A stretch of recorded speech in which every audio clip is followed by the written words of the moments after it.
You're listening to Heart Podcast with Lina Kevlani. Artezaar.com, online art gallery.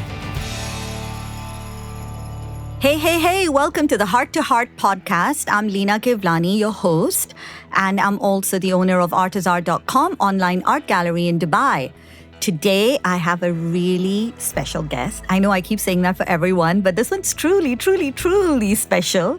He's not only one of my closest friends, but he's also a successful, award-winning author.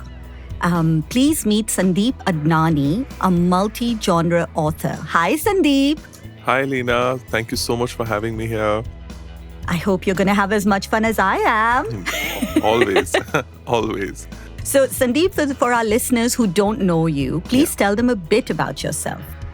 So, my name is Sandeep Adnani. I am settled in Melbourne, but I also have bases in Dubai and Mumbai. I am an author as well as a mental health counselor. You've successfully published the Exiled Rogue Series. That's the name of his book, guys. You can find it very easily on Amazon. It's called the Exiled Rogue. It's a 3-book series and you've won numerous awards. Congratulations. Thank you. And your books are also #1 bestsellers on Amazon across multiple categories.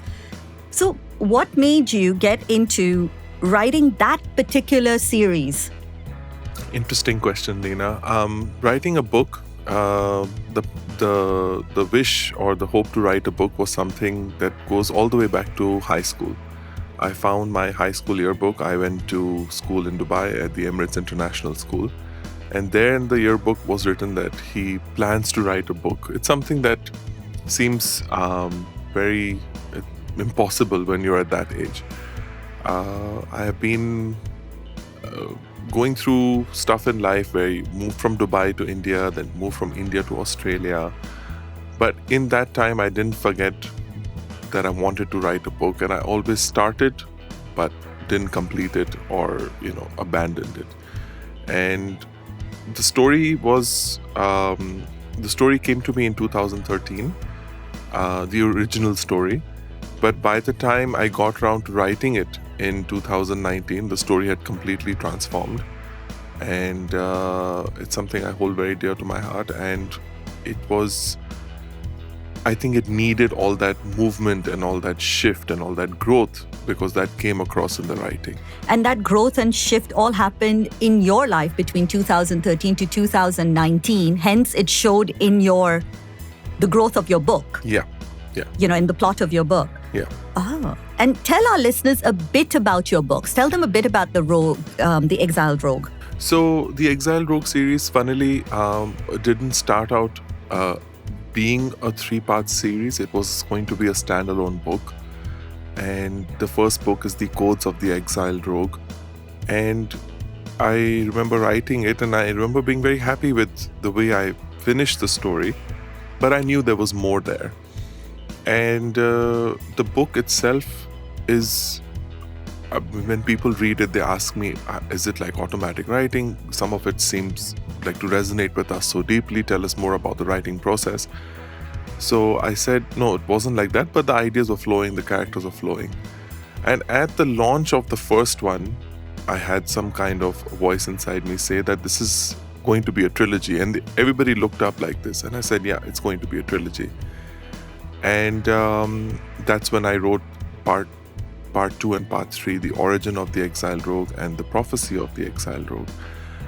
The books are metaphysical in nature. They are meant to make you think. They're meant to help you transform.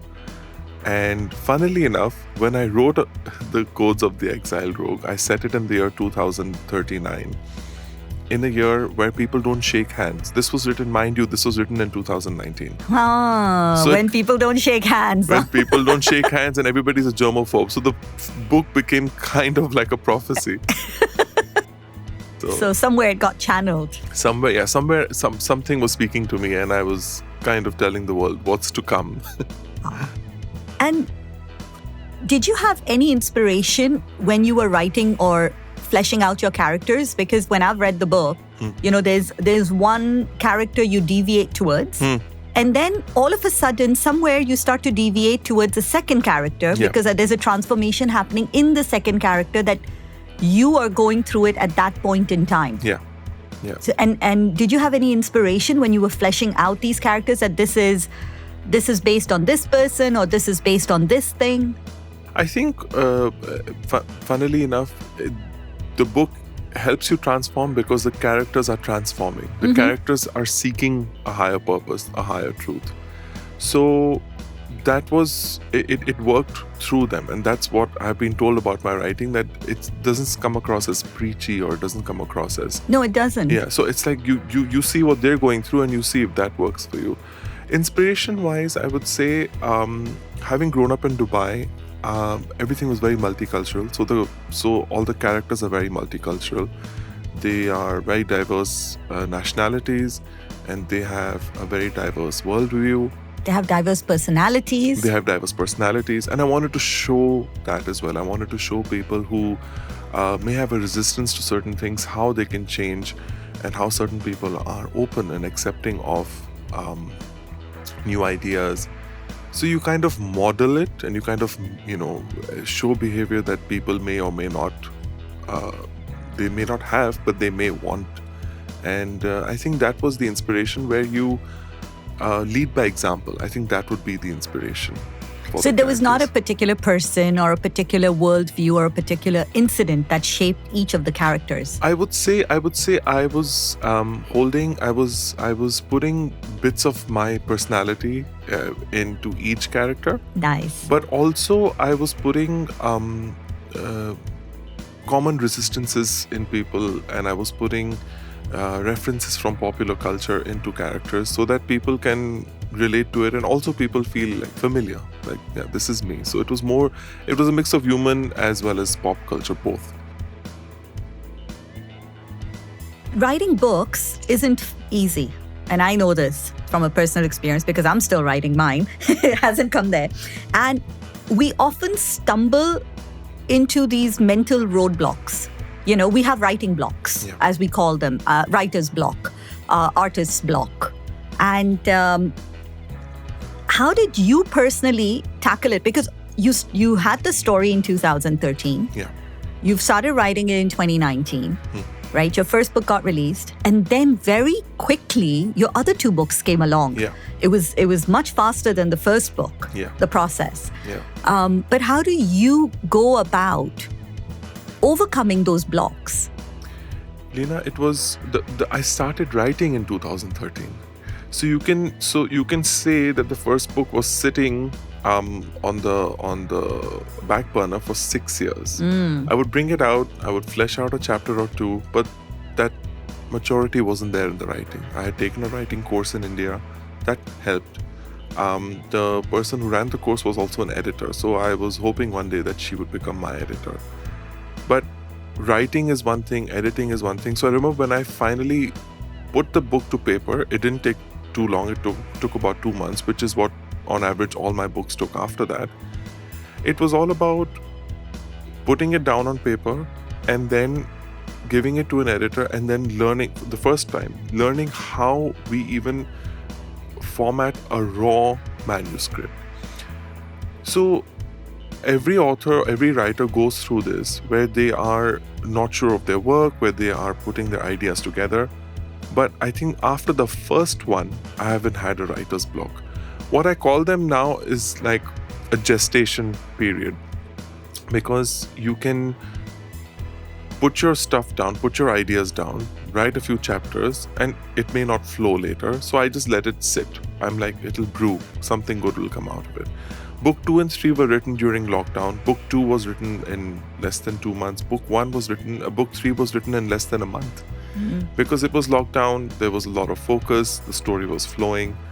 After this trilogy, I've written 2 more standalone books. One is being queried to publishers and one is currently being edited. And it's been 5 books in 3 years. That's amazing. So so I think when we call it a block, I think we are also putting this word out there, and we are solidifying what may or may not be a block. So I think for authors, we should or writers, or any creative process, I think it's nice to just say I'm gestating, or it's a work in progress, or I'm working on it. So what I do when I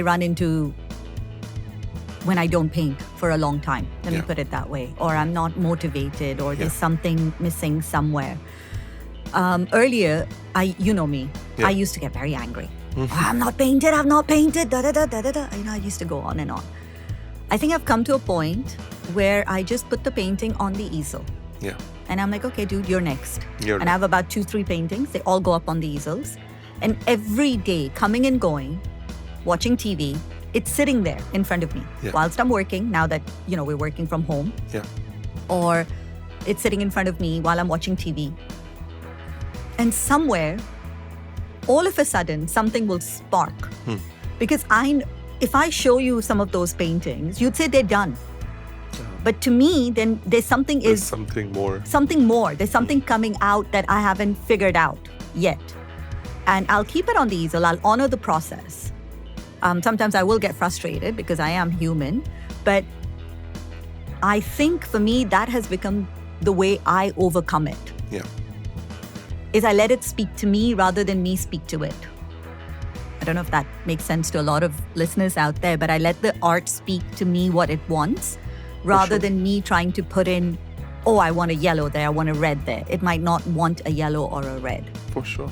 And it just might want to be just a little touch here. And sometimes it's just literally a brush stroke or two and I'm done. You're done, yeah. So I get that whole gestation period and allowing. I think the most important thing for what we've heard from you is to allow the process, not to get frustrated. Even if your book is taking you 6 years, guys. Agreed. Don't get frustrated. And it's very important to have a good editor. It is supremely important to have a good editor. And I was very lucky to find the editor that I found. And she is currently editing my 5th book. And her name is Adnani. And I can't imagine working with anybody else. Not because of anything else, but now she's in my head. So now when I'm writing a scene or when I finish writing a chapter, I can hear her chuckling and saying, giving the feedback before I've even sent it to her. So sometimes I've sent the work to her and I'm like, I know what you're going to say at this point and this point and this point. And she laughs and she's like, yeah. She's like, you don't need me. I said, of course I need you because there might be other things. That's so funny because I've been also very minutely working with her just recently. Yeah. And, and I was telling you, I said, I know what she wants. I just don't know how to get to it, but I know what she wants because I can also, funnily enough, hear her. Yeah. I think that's her strength. That's her strength. It's important to connect with the author and yet be honest and yet be very very grounded and very rooted in the mechanics of it. And when I was looking for editors, I was sending out chapters and I wanted to see a lot of things, with what ease they send feedback, with what speed they send it, how much feedback, etc. She was prompt and she was very upfront. She did not mince her words. She didn't say good things only or bad things only. She's very real.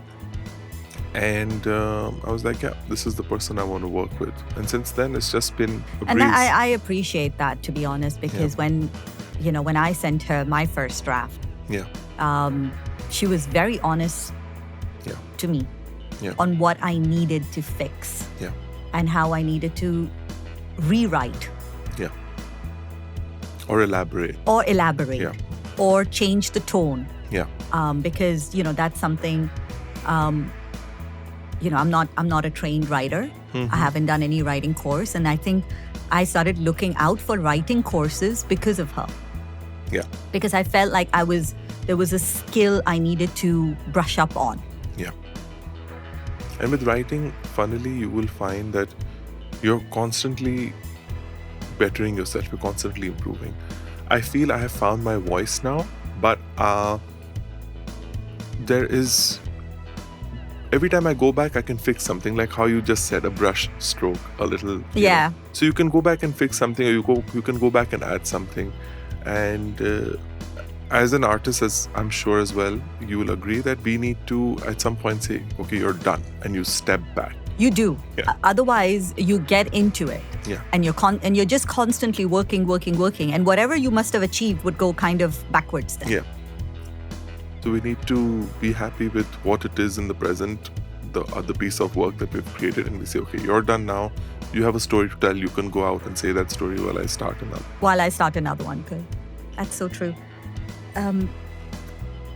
What are the awards that your books have won? Let's tell some of our listeners about that. So the book has won the American Fiction Award. The book has won global book awards. It's been finalist in many awards, the Best Book Awards, the International Book Awards, and a host of others as well. It's amazing validation for an author to, reach like this one. The current, just got to know yesterday that the Best Indie Book Awards, it reached round 4 of the judging process. You're beating hundreds of entries and you're reaching there. It didn't win anything. It wasn't shortlisted, but that was heartening as well.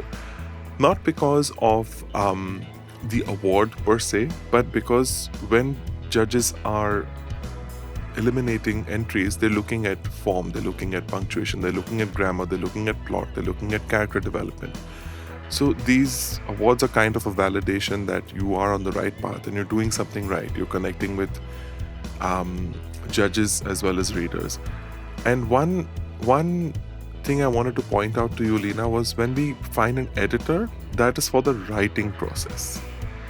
So when you want to put your book out there, it's a different process altogether. The publishing process. Not the publishing process. If you're self-publishing, you self-publish, and that's pretty straightforward. But right now, like, I'm pitching my standalone sci-fi romance novel, and they tell you to change things altogether. So if you think the changes stop with the editor, they don't. If you seek a publisher to publish your work, literary agents and their editors will give you feedback. We'll switch around chapters, we'll tell you when to start, when to stop, we'll chop things, we'll tell you to develop things. So the writing process, if you are choosing the path of traditional publishing, is not over until it is on the shelf. At least, okay. So for writers out there, there's a lot to consider and there's a lot to think about before you start this process. It just doesn't end with... It doesn't end because they want you to market it as well. They want you to have a profile on social media. So it's something that when I read blogs and forums, they say if you've started writing your book but you haven't started marketing your book, you're already too late. Don't wait to finish your manuscript to start marketing it. You have to market yourself before you start, like while you're doing it, because you need to build a database. You need to build numbers. You need to build a following. And I think that's also a lot of the times, like I've learned this from setting up my own business, is it doesn't stop. It doesn't stop. It's not like, hey, okay, I'm going to get this achieved and then I have all the time in the world to myself. No, then it's level up. Yeah, there's another level. There's another update. There's another trend. There's another digital trend. There's another, something you need to get off. Yeah. Social platforms change, social listening changes, everything changes. Yeah. And it's a constant weekly, monthly learning of upgrading yourself constantly, even as a business. Constantly. Think about if you are an independent artist or you have your own, online portal for art, you are everything, every business function in one human being. Yeah, and it's just not about just, hey, let's put up a website. No. The website is an entity or a little baby of its own. It's a little part of a very, very large wheel, very, very large machine. And you are the living, breathing representation of the machine. And so when people see my social media or when they keep asking, so do you have anybody? I said, no, I do it all myself. And I not only run the author platform, but also the counseling platform. So it's something that you can settle into, but it takes a while. Yeah. And it takes some sacrifices. Massive choices need to be made. And I'm sure you feel it as well, like your personal style, your personal stories, how it comes into your work. I do. Yeah. So how much of the counseling came into my work was very interesting. How the characters spoke to each other and how they cared for each other was very interesting, very empathetic. And I think that's the kind of world we should aspire to be in, where people are empathetic and caring. Nice. Who's the one person who's mentored you to get to where you are? I would say in high school it would be my teacher, our teacher. Our teacher. Pratibha Rao, who's like a mother to me, and she taught me the value of hard work and the value of sticking to it. I was just telling the story the other day to somebody. I said, when our grades came out, at that time an A star was the highest grade you could Right. get. And I called her and I just told her I got a B, and she was very disappointed. She's like, how come a B? I was expecting an A, etc., etc. And I got her going for a few minutes, and then I said, I'm joking, I've got an A star. And she was so happy and so thrilled. So I think you and I both agree that a good teacher can just change your life. Yeah. Like I mentioned in my previous podcast, honoring her. Yeah. That the only reason I'm able to do a lot of these talks, or that confidence in me has come because she didn't give up on me. Yeah. She knew I had a voice somewhere hidden. And I think that was the teaching part of it. But in life as well, she has inspired me. She has always asked me to speak my truth and be authentic. And it's led to this, and let's see what else it leads to. So from a child or a young adult perspective, it would be Pratibha Rao. And from an adult and from a writing perspective, it would definitely be our editor, Dagny. Our editor, my soon-to-be editor as well. Dagny. Dagny has been instrumental. Yeah. Guys, we're going to leave Dagny's contact, LinkedIn profile at the bottom of the podcast. All of you who are looking to publish, want to reach out to a really good editor, we highly recommend her. Yeah, for sure. So please feel free to connect with her. Thanks, Lena. Thanks for doing that. No worries. So, this is our Did You Know section. 3 things we didn't know about your characters. 3 things you didn't know, but you could probably guess if you are a friend of mine, is that the characters are named after either people I know in real life or characters from popular culture, from the shows I like. Another thing about my characters are that they are from all over the world and they speak different languages, just like how I was brought up in Dubai with a multicultural society. And I also like my characters to be of different ages. So we have people from the early 30s all the way up to 80. So I like that representation of everything, and it's like holding a little world inside a book. So that's what I would say about my characters. Ooh, very nice. And now we have mad little Lena question time. Super. Crazy Lena question time. So which is the book that's closest to your heart? It would definitely be the first one, because that was the achievement I felt, the euphoria I felt when I finished the first one. I remember the date. And I was like, I finished writing a book. And little did I know that when I would send it to the editor, she would be like, so much needs to be changed and reformatted for it to even be read. But the first one will always be special. And I've just finished writing a mystery suspense novel. I've sent it out to some beta readers as well as the editor. So I'm looking forward to feedback. So it's a wonderful, ever-evolving journey. But the first one is definitely special. The closest. Yeah. And if it wasn't any of the books you have written, is there a particular book that's closest to you? Oh, I'm a big, I love Jane Austen. So I love the way human relationships are explored, and I love the way class is explored, and thanks to high school reading, I'm sure you'll agree, Pride and Prejudice. Yeah. I remember that book. Yeah. I was very disappointed when the movie came out. Just didn't have that same. It's very hard to translate, a classic like that. Yeah. Very, very hard. But the beauty is that they have done shows as well of that before the movie. So I think the show got it right. It was very authentic. But yeah, that the way it builds a world I think that's the key thing about a book, that how you can get a reader so into the world that they forget where they That they are. forget, yes. Yeah. Lovely. And the closing question is one piece of advice you would give to people looking to publish. Oh, Lina, that's a whole other That's podcast. a whole other podcast, guys. but in a few lines, if you want to do it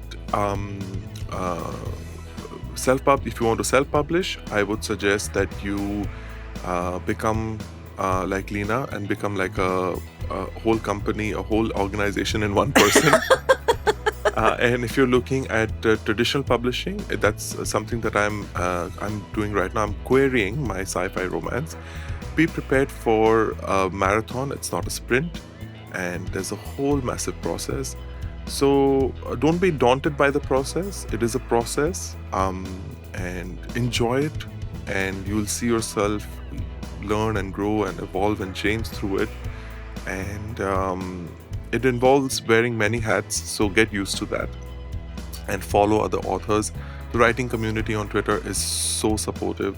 You shoot a question, everybody's there to help you. So join platforms and everybody's there to help you. And please write, and please say your story, and please speak your piece. Lovely. Guys, I'd like to thank Sandeep for being here with us and sharing such wonderful stories. We also have a little surprise for you. Okay, so the Exiled Rogue series is currently free to download on Amazon. So please check it out and enjoy the story. He's been kind enough to offer us a free download of the series. So please go ahead, click the link. I've given it below with all the dates, and as well as on our Instagram stories, the links are there. So please feel free. Download it and enjoy, and give your honest feedback to Sandeep. Thanks, Lina. Thank you so much for having me. Thank you so much. And this is Lina signing off from Artezaar.com online art gallery. See you guys, and keep sharing, keep creating, keep spreading the joy of art or anything creative, because the world is just with you. So keep sharing and keep spreading this joy. Take care. See you later.